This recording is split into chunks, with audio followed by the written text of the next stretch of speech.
it looks like our candidates have made their way to the stage, so let me introduce them to you, and then I will turn the mics over to them so they can do their formal introductions as well. So working from my left to right across the stage, we have Mr. Rodney Washburn, Miss Mary Kilsheimer, Mr. Dawson Vandervort, and Miss Paula Jo Gibbs-Licher. You need to shorten that name, girl. I need one more name in that. Goodness gracious. So, all right, and with that, let's see, I started left to right the last time, so I'm going to start right to left. Paula, you have 2 minutes to let us know who you are, so go for it. My name is Paula Gibbs-Licher. I am born and raised here in Vandalia, graduated from Butler, and I have my businesses in this area. I am also on the board for the Chamber of Commerce and on the board for the Sister Cities of Vandalia. I'm very active in our community, and that's pretty much it. I'm an open book. If you guys need anything, I'm here for you, and appreciate your guys' vote. Thank you. Short and sweet, that's nice. Dawson, when you are ready, sir. All right, I'm Dawson Vandervort. I am the youngest one up here. I graduated from Butler in 2017. I was the president of there, so I know these guys a lot. I used to go to the board meetings. I am currently a student at the University of Dayton, pursuing degrees in philosophy and political science. And I also, for being so young, I have 3 years in the risk management field. I work at the risk management office at UD. This last summer, I had a job at the State House where I worked with the minority whip, Kent Smith, who actually stepped down, so he's no longer the minority whip. And I think one of the most important things I want to get across right now is my reason why I want to be on the board. It's not, it doesn't seem particularly right to have 5 people on the board who aren't students anymore or have been detached from that. So my whole reason for running is because I think there should be at least one person who's living the experience now, being a current student and being someone who just graduated from high school 3 years ago. So that's my main point. I also have 4 siblings who are going through the district right now. And Paula and I both helped with the Pee Wee, so nod to that, Pee Wee football, big thing out here. So yeah, that's all about me. I know I'm young, but I think that I have ideas for everything. I have backup ideas for everything. So ask away, any questions you have. Mary? Thank you. My name is Mary Kilsheimer, and I have been part of this community for over 40 years, a little over 30 years as a teacher in the Vandalia system, and then I'm finishing up my 2nd term on the school board. So I have an education background.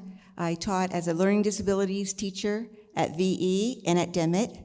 I also taught computer classes in the exploratory wheel at Smith. I taught at Helke for 2 years in 4th grade, and many years in 5th grade at Morton, and then I finished my teaching career in Vandalia as an ESL, English as a Second Language teacher. And then upon retirement, I ran for school board in 2011 and won, and then was unopposed in my 2nd election, and looking forward to continuing to serve on school board. I attend church here at CLC, and have been part of some of the outreaches here that CLC does. I also am the coordinator for the National Day of Prayer Breakfast that is held the first Thursday in May at First Light Church at the hangar there across from Butler. And I am also a member of the Optimist Club and have served on their board. So it's been a privilege to be part of this community for so many decades. Thank you, and Rodney, that brings us to you, sir. All right, my name is Rodney Washburn. I'm running for re-election on the school board. I'm a graduate of Vandalia, 93 graduate. I currently have 3 kids in the school systems, ranging from a senior, a 7th grader, and a 5th grader. After graduation, I went off and joined the military. After serving in the military, I did get my undergraduate degree in accounting. Shortly after that, it's pretty much when I moved back to the area and started getting involved in the local community. I currently serve the Rotary of Vandalia. Also, do quite a bit of other things dealing with sports and stuff with the community, with the kids, obviously with my kids being involved. So just looking to serve the community and give back to the community, which is not just given to me, but is also given back to my whole family. I appreciate your support. All right, thank you very much. So we'll go ahead and get into, again, the questions that were sent out to each of the candidates ahead of time so they could prepare some thoughts towards these questions.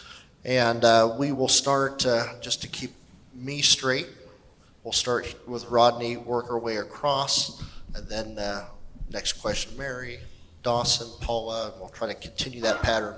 You may have to help keep me straight, okay? I appreciate that, thank you. So we're going to start question number one. It was a very similar question to what we heard earlier with our township trustees, and that question is, what would you cut from or add to the current budget and why? And let me throw this out there. I'm also an Optimist Club member, and I heard Mr. Beavers earlier talking at Optimist Club today and sharing some numbers with us, so not to put you on the spot. So again, what would you cut from or add to the current budget and why? What I would think basically is we get a lot of mandates from the state and federal level. And a lot of those mandates, most of them come without funding. So we rely on our citizens, our community to actually, give money to support this. I have in front of me, which I don't have it to pass out, but if you'd like to see it after this, you can have a chance to look at it. But I did go through it and looked at all the different mandates that have been given to the local schools from the state, what we have to do. And I want to briefly go over it real quick. And the reason why I'm going to start in the 70s, because that's when my dad graduated from Butler. But in the 70s, we had 13 mandates from the city. In the 90s, when I graduated, we had 19. In the years, starting in the year 2000, we have over 54 mandates. This is why we have a crisis with our budget. This all comes from the state level, which are mandated for us to implement. And that is 73 just between the 70s and to now, 73 mandates. So that is one thing that if we could cut things, that would be awesome. But I know that if we try to, one of the issues that we do have is we don't implement these mandates, they will cut our funding that they give to us already. So some of those mandates that are nice to have is the College Credit Plus, which everybody may understand that, where the kids get to go to college during high school, but one of the issues is with that, it takes our funding from our K through 12th. Then also, we have kids go to charter schools. We also have to pay those charter schools more money to those charter schools for that student than what we actually receive from the states. All right, last thoughts. Running over Oh, on I have time. a lot more thoughts, but that's good. Running over on time, okay. So, Mary, the same question now being asked to you. What would you cut from or add to the current budget and why? We are privileged to have a school treasurer, Mr. Eric Beavers, who manages our finances very well. And he is extremely student-focused. He works hard to save money, to target it towards student instruction. And our budget is driven primarily by our strategic plan. And so it gets adjusted as we accomplish things in the plan. So for example, we have added additional courses to our high school. We have adopted new textbooks, which have been badly needed for years. And so that purchase has been made. We added additional staff to help reduce class sizes. And then we added our school safety officer program last year. And so we now have 6 safety officers in our district, and that program has been well received. So our budget is adjusted to fit the needs that are currently in the district. Our budget's well managed. 2 years in a row, our district has received the Ohio Auditor of State Award with distinction under Mr. Beaver's leadership. So an area that I would like to see is to continue to address our class size issue. We still have some class sizes that are too large. All right, thank you very much. I'm just going to remind each of the candidates these responses should be 1-minute responses. Okay, so Dawson? So I don't necessarily think we need to add or cut anything. It's more of a problem of reappropriation because from my reviewing the budgets and looking at the increases that we've seen over the years. There's been a lot less focus on instruction, as far as I can tell. One of the stats I looked at was a 40% increase in extracurriculars and only a 6% increase in instruction. And I think that's not what we're here to do. We're not here to I know extracurriculars are important, but if our success rate is a D and our achievement rate is a C, the most important thing is introducing classes that will prepare students for the future. So the ideas I have behind that are interdisciplinary classes that that don't just teach a student how to do math or how to do history, but how to analyze what they're doing while they're doing it, so they can critically think, and it'll help them not only do well in algebra classes or in their United States history classes, but help them understand why an event happens in history and how it relates to their other classes.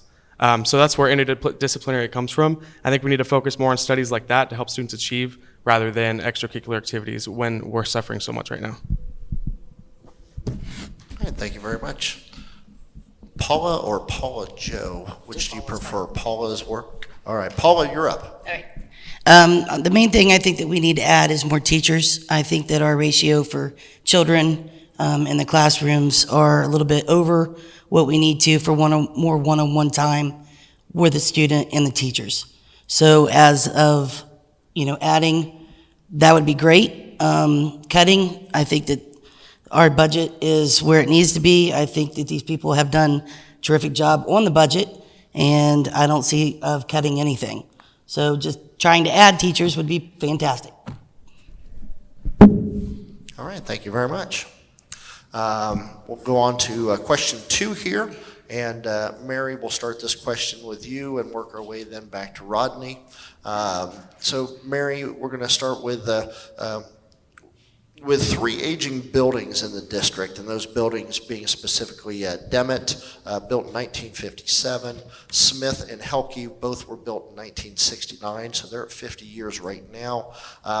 What are your expectations for these facilities, those 3 in specific, and as you look at them 5, 10, 20 years from now, and how will you accomplish the goals that you're going to share with us? You got 1 minute to share. All right. In the strategic plan, which is our guiding document for the district, there is the goal for there to be a 5 to 10 year facility master plan for all buildings, learning spaces, and student activity complexes in the district. And so Mr. O'Leary and Mr. Beavers have initiated the facility visioning process. Some of you in this room are a part of that. It started with an assessment of all the facilities. Committees were then developed that have been working hard, a community advisory team and an educational visioning team. And there have been several community forums held. So this is a process to get the community's input as to what they would like to see done with our facilities, including these 3 aging buildings addressing the question. There will be a 3rd community forum this Tuesday at Helke Elementary at 6 o'clock. So if you would please take a flyer, and we are looking for community input. So my expectation is for us to go through this process that's been going on for months with the facility visioning process, and then see what the community would like us to do with our facilities. Mr. O'Leary has been clear from the very beginning that there's no predetermined outcome. We are here to serve the community and do what they would like with our facilities. Very good, thank you. Dawson, same question, and would you like me to repeat the question? No, thank you. Okay, Thanks. go ahead. So the first item I'd like to kind of posit is opening up facilities apprenticeships or internships to students. I know this happened, I can't remember exactly what student, but this has been done in the past, where students could help the facilities team get stuff done and get experience out of it. So that's just one quick thing I want to throw out. I think that's a perfect idea, not only to increase the success rate, but the achievement in the future rate at our schools. But the facilities themselves, I think the number one most important thing is to treat the facilities facilities team with respect that they're due, because I've heard typically bad stories lately from different people in the community of their facilities people getting treated poorly, and that's inexcusable because they're the people doing the renovations, they're people keeping the facilities clean and usable. So that's number one important. We cannot be disrespecting those people. And of course, the renovations in the future are gonna be necessary. I think, and developing a plan, which of course the strategic plan they've done, but developing a plan that would have the students in mind for open learning and really accessible infrastructure is the best way to go with that. So I'd be looking forward to developing ideas with the community on that. Very good. Thank you, sir. Paula, would you like me to read the question again? No, that's You're good? okay. All right. I think the main thing is we need to get more community involved. They need to come in to see the schools to find out what exactly is going on and what needs to be fixed. That's and foremost to see that the kids, how much room that they have in the classroom, and if everything's working properly. So more community involvement. Rodney, same question. Dealing with the facilities, a little bit about what Mary said, we're doing the facilities forums and so forth, getting a lot of input from the community, which we want more, so hopefully a lot of you will show up next week. But my opinion with the buildings, I think we're within the 5 years that we need to do something. It's either, the building process or the remodeling process of them. I would encourage you to walk these buildings, these 3 buildings that are in question here, and take a look at it and give us your opinion on them. As a board member, that's what we want, and we'll do what the directive of the community asks us to do. Very good. Thank you. Appreciate that. Let me check how we're doing here. Okay. So we're going to move to Dawson. You'll start this line of questioning. Let's see here. Let's go with this question. And this is within your term, assuming that you're elected, a levy renewal will be asked of the voters. We know that that's coming. So do you feel that this is a necessary levy, and why? And then if yes, how will you work to secure the success of passing the levy? Yeah, I appreciate that question. The last 3 levies from 2013, 15, and 17 all passed. So that means that our community trusts the board. So a round of applause to you guys for doing what you're supposed to be doing. The community trusts the board. So I think if we do need one passed, it won't be that hard to convince the community as long as we keep having these open, transparent discussions.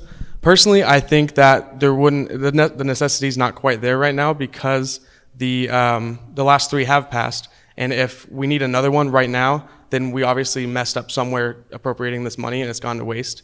We shouldn't have to pass one every 2 years just to stay afloat. So that's my reasoning behind that. But should I get elected and see that it's a necessity, I believe talking to the community about what we've done and how the last 3 levies passing means they have trust us would be pretty easy to do, because the trust is there and the relationship is well established. Okay, thank you. Paula, same question. Do you need me to repeat the question? Yes, please. Okay. So within your term, a levy renewal will be asked of the voters. Do you feel this is a necessary levy, and why? And then if yes, how will you work to secure the successful passing of the levy? Well, until I get more input from the community itself, we don't know. So if the community is for it, then we need to push for it. Being a business owner and a homeowner in the area, I need to make sure that this is what we are doing to make sure that this is what the school needs. So if we are going to pass a levy, then I am all for it. I'm with them, and I will do everything that I can with all the things that I do in the area, then I can support it that way. So that would be yes. Okay, thank you. Rodney, same question. Would you like me to read it again? No. Nope, okay, go ahead. All right, the renewal that's coming up next year is actually a renewal that's been in place for about almost 20 years. So it's definitely something that we need to have. We can't go without it. I mean, just take a look here. I got some numbers. I hope I can get through it real quickly. That in the 2000s, in the late 90s and 2000, we received almost approximately $1,800 per student from the state, which was 19% of our revenue.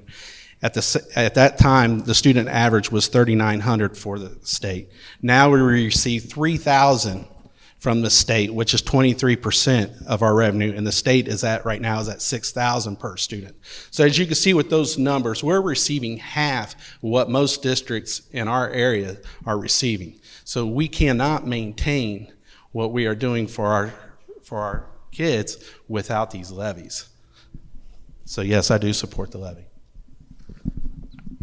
Okay, great, thank you. Mary, same question. Would you like me to read it? No. Okay, no. go right ahead. Right. Mr. Washburn is correct that the levy that is up for renewal is an emergency levy that was first passed actually about 30 years ago, and it's been renewed every time. And it generates $4.447 million a year for the district. And this money is critical. We can't lose $4.4 million out of our budget. We are a capped district by the state, which means we do not get our full funding per student by the state, similar to what Mr. Washburn was referring to. In our quality profile from the district, we received $1,236.95 per student, while the state average was $2,362 and change. We also used to receive in excess of $5.2 million annually from the tangible personal property tax. The projections for this coming year are $475,000. So we have lost large amounts of revenue, and so this levy is the only levy that's on the books that still needs to be renewed, and it is essential. And I will work hard. Two of our co-chairs from 2013 campaign, Mr. Larger and Mrs. Martin, are here in the audience, and I worked with them in the 2013 campaign, and I would continue to work hard to pass our levy. Probably will be on the ballot next year. Thank you very much, appreciate that. Okay, I've got a few questions here from individuals in the room, so I'll get to those in just a moment, and it looks like we're staying on. Just to follow up on this that was just discussed. I'll let you ask that question here in just a minute. Just keep that in mind, and then you can come up and ask. How's that? Awesome, thank you. Appreciate that. So let me ask this question. I'm going to ask Paula to start, and then we will go into these other questions and allow community involvement here. So let's go with this question here of those that were sent to you. What academic studies would you encourage administrators to bring back or have added to the curriculum? I would love to see music come back. I would love to see auto mechanics, home economics, just everyday life skills. I think that, giving a child a checkbook and telling them how to balance it would be great. So marketing, not so much marketing, but accounting would be great. Just everyday life skills would be something that I'd like to see to come back. So there you go. Very good. Rodney, would you like me to read that question again? Sure. Okay. So the question again, what academic studies would you encourage administrators to bring back and or have added to the current curriculum? Well, I know since 2017, I do have a list here of classes and stuff that have been brought back or have been added, and there's over 20 plus of them. So I believe that the district is definitely heading in the right place since we had the cutbacks, I believe, in 2013. So I believe we're on the right track in giving our students the ability to take other courses that weren't offered in the past. One of the things that I would like to see added is I would like to see a class taught on the Constitution. I think our kids nowadays need to know what the Constitution stands for and that we're a republic and that the government is ran by the people. And that's one class I'd love to see come to the school. Thank you very much. Mary, same question. Would you like me to read it again? No. No? Okay, go right ahead. One of the programs that I am looking forward to that's coming to the district next year is an apprenticeship program. Mr. O'Leary and Mr. Beavers have been working with Will Roberts from the Chamber and also business leaders to start an apprenticeship program for our high school students. Many colleges have internships, and I would like to see that type of opportunity offered to our high school students to get some work experience while they're in high school. So I'm excited about that. I'd also like to see our music offerings increased. At one time, we used to have a strings program. I think it'd be great to bring that back. And just, Dawson, since you have graduated. We have added multiple classes. We are adding more STEM classes. This year we added, it's called Project Lead the Way, biomedical science classes. We also have drone class. We're now a satellite site for the CTC with robotics, introduction to engineering, and certified production technician credential class. So we have been increasing our offerings, and so we're on the right path. Thank you. Appreciate that. Dawson, do you get to finish up this questioning? Should I read that question again? No, thank you. No. Go right ahead. All right, so I love this question. I love talking about new classes. Some classes I'd love to see are, as I said, interdisciplinary classes. I was in one at UD that's it's a large class that does philosophy, religion, English, and historical analysis, all in one class. It's amazing. Philosophy is a great class I think should be in everything, but specifically logic and logical equations. Let's see, what else? I would love a computer programming class because I actually spoke with a student at The Ohio State University who graduated a year ago who could not get through her medicine. It was a medical field, a chemistry class. Could not get through it because they required minimal computer programming, and she didn't have the experience. So a class like that, of course. And also with that, I had an idea for even a club, a journalism club at school, where the computer programming program could create an app for the journalism club to upload their articles to. Stuff like this is my bread and butter, so I'd love to talk with anybody about that. All right, thank you very much. And so we're going to suspend the rest of the initial questions that you received, because I do have, again, a few here from the community. Mr. Jackson, I know that you had a question. Would you like to come up and ask the candidates that? It's fine. I can speak. You project well? I was curious because this is such an issue when it comes to the funding for the schools.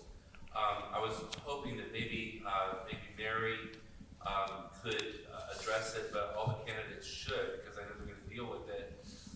What's the source of this cap?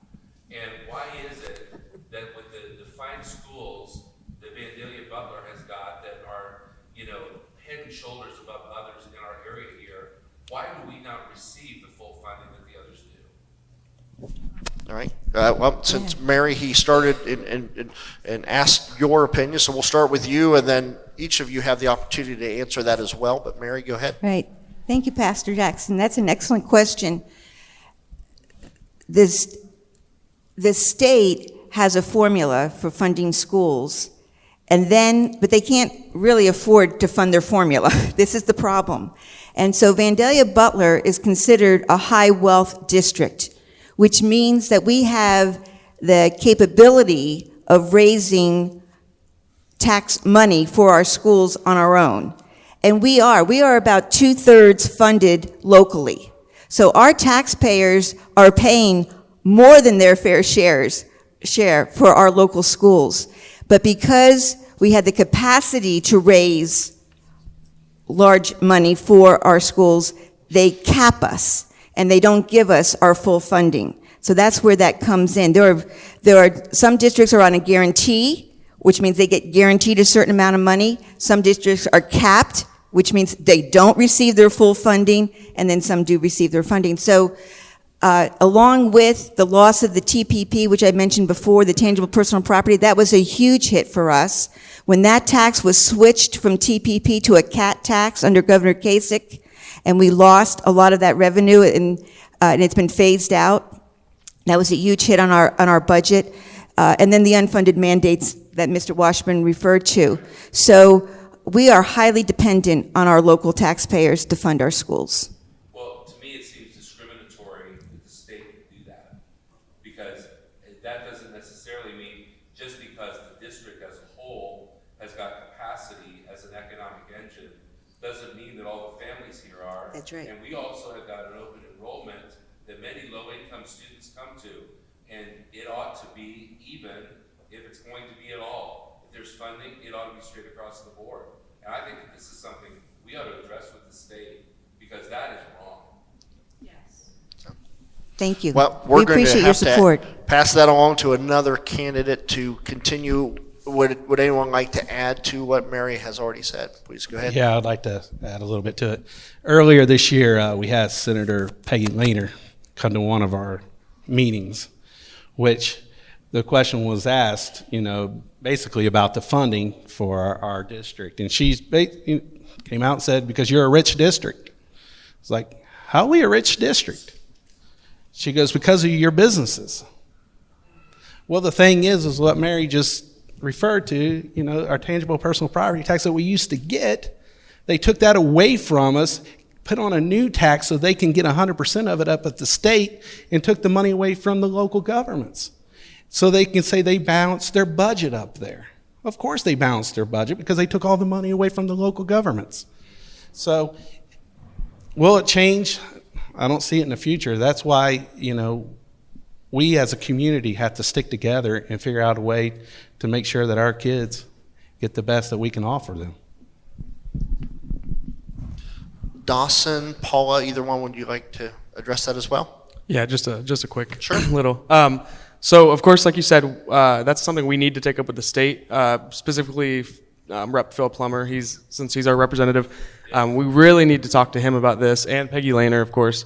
And another thing is, since we're on such a tight budget and we're capped like that, we have to make sure all the money goes exactly where the community wants it to go, and make sure it's not being wasted on other project and miscellaneous tasks that don't directly involve the students and aren't mandated by you guys, the voters. So more transparency and community relationship, I think, is going to be heavily important, because you can't just constantly say we're not getting enough if there's also being waste in the community.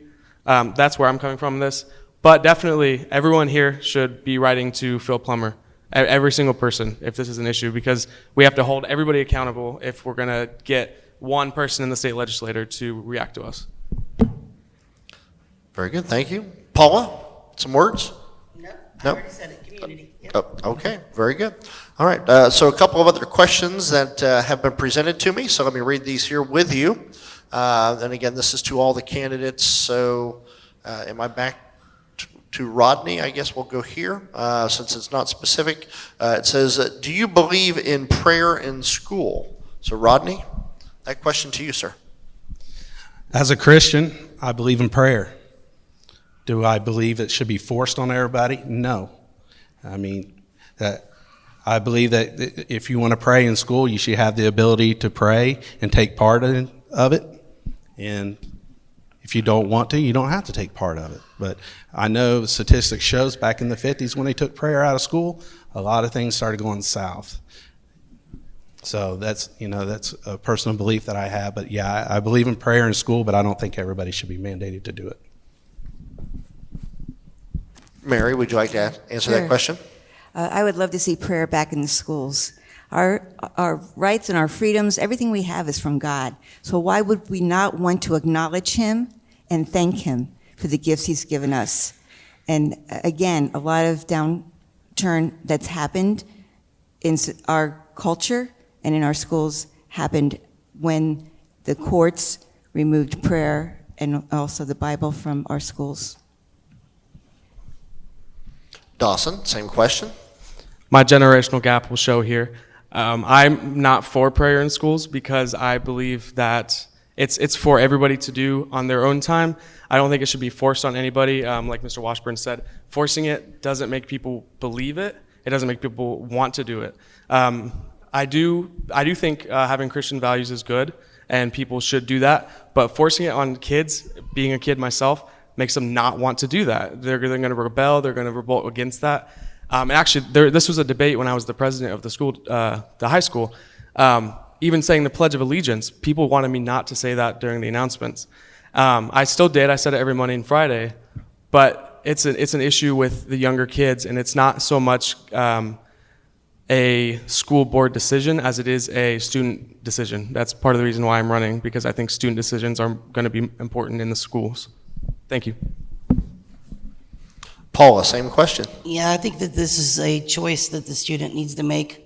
There should be time that they can do it, a place that they could do it in the school, and it should be a choice that they would be able to do. Okay, thank you very much. This is another question for everyone. So this question will start with Mary. What do you think about the current class sizes in our schools right now, so where they're at today? And then what do you plan to do about those class sizes going forward?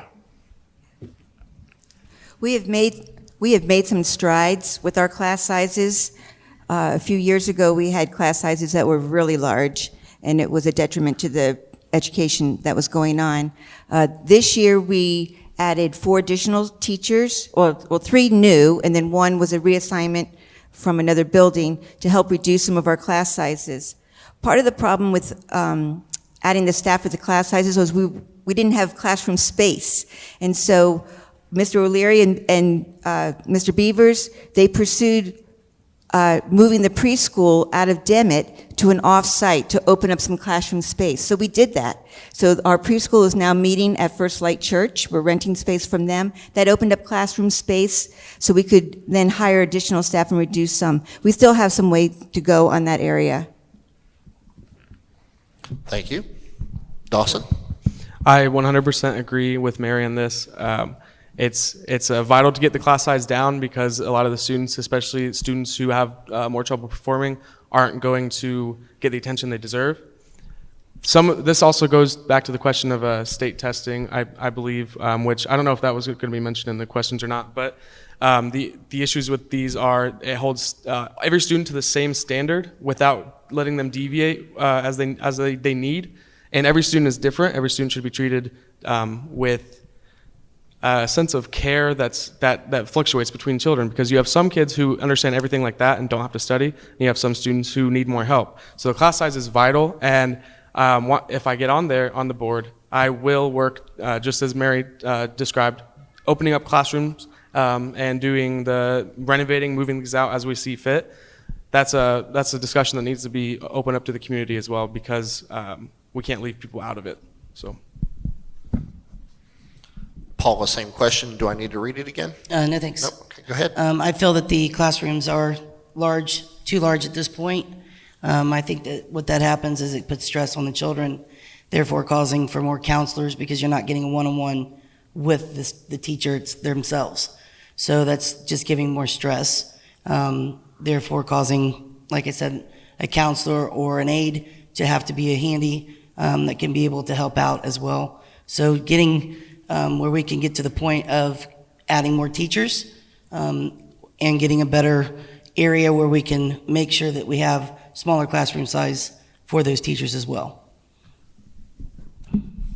Thank you very much. Rodney? Yes, I'm in agreement with smaller class sizes. The thing is with it is obviously space. That's part of our facilities plan. We don't have the room to keep adding teachers, or in a sense the money to keep adding all these teachers without the community support, which that involves levies. And that's unfortunate where we're at, because we're not going to get any help from the state.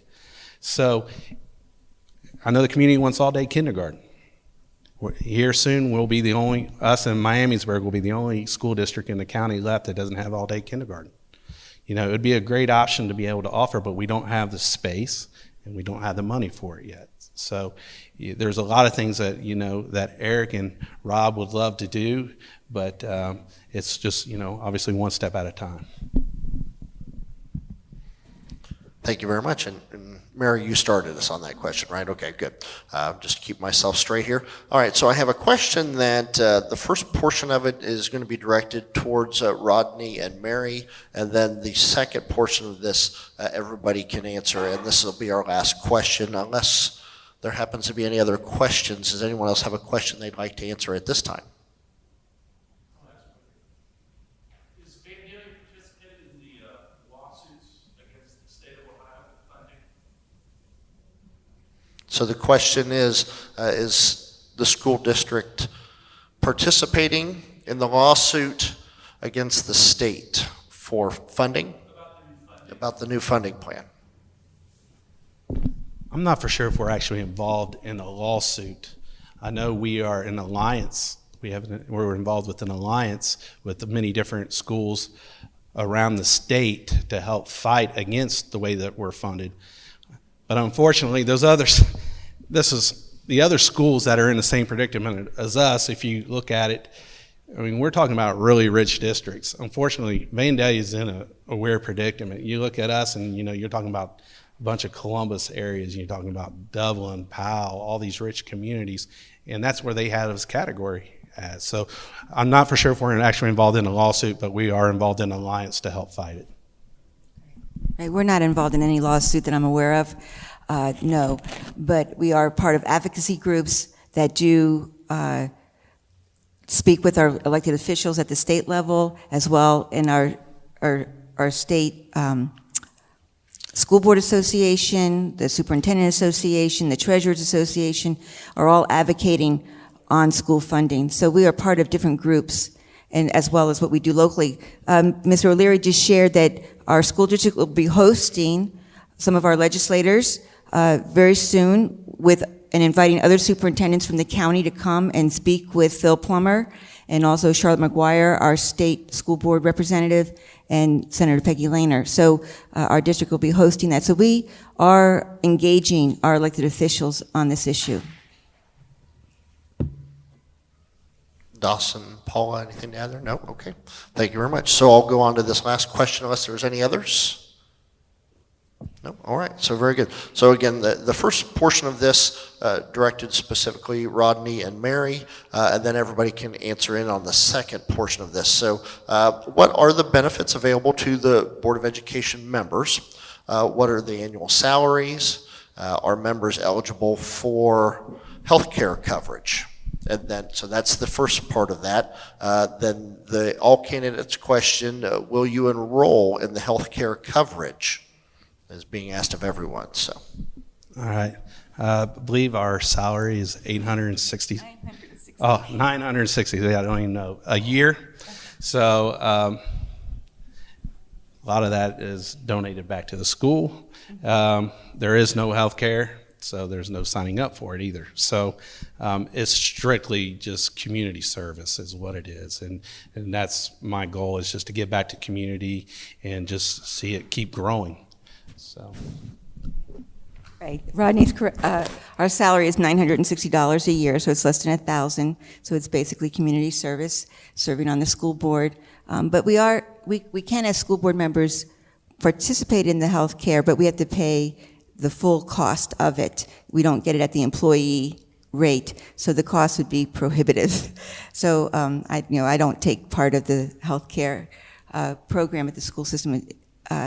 And again, just giving back to the community. And I love this community. This has been my home for 40 years. So continuing to serve the families and the children of our community is what I'd like to do.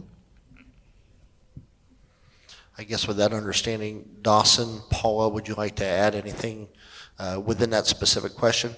And then I'm going to come back and just ask, I think, because it could be in here, are there any other benefits that the board members could take advantage of that are out there? Is there anything else besides obviously the stipend that you receive as well as the opportunity to join healthcare? But are there any other benefits that you're able to engage in? If there's any other benefits, I'm not aware of it. I don't ask. That's not what I'm there for. We do get professional development because we are a part of Ohio School Board Association, so we attend their state conference and other professional development there. So that's something that's afforded to board members, and it's very helpful. I'm guessing there's an office of some kind, which could be a benefit to as I study for school. I don't know. Those are the benefits I'd imagine. But the greatest benefit is to get my siblings better education as they move on to school and go to a better school than I went to, hopefully like Harvard or something. So those are the benefits I see. Okay, very good. Well, again, I want to thank everyone for their questions, and we're again going to take a brief break here so we can reset the stage.